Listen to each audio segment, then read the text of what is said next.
రేవంత్ రెడ్డి గారు ప్రజాపాలన ప్రగతి పరిశీలన అనే 99 రోజుల కార్యక్రమాన్ని తీసుకోవడం జరిగింది. ఎమ్మెల్యే గారి సూచనల మేరకు ఈ కార్యక్రమంను స్పెషల్ డ్రైవ్గా తీసుకొని పట్టణంలోని సమస్యలను గుర్తించి వెంటనే పరిష్కరించే దిశగా పనిచేస్తున్నాము.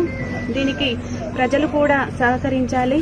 ఎందుకంటే రోడ్ల మీద చెత్తను వేయకండి, తడి పొడి చెత్తలుగా వేరు చేసి చెత్త డబ్బులో వేయండి. అట్లాగే ప్లాస్టిక్ వినియోగాన్ని తగ్గించండి. ఇవన్నీ చేయడం వల్ల వ్యాధులు తగ్గుతాయి, పరిసరాలు శుభ్రంగా ఉంటాయి. పరిసరాలు శుభ్రంగా ఉంటేనే మనం ఆరోగ్యంగా ఉంటాం. కాబట్టి ప్రభుత్వంతో పాటు ప్రజల సహాయ సహకారాలు కూడా అవసరము. అట్లాగే ఈ కార్యక్రమంలో రోడ్ల గుంతలు, స్ట్రీట్ లైట్స్, నీటి సరఫరా అట్లాంటి కార్యక్రమాలను కూడా పూర్తి చేస్తారు.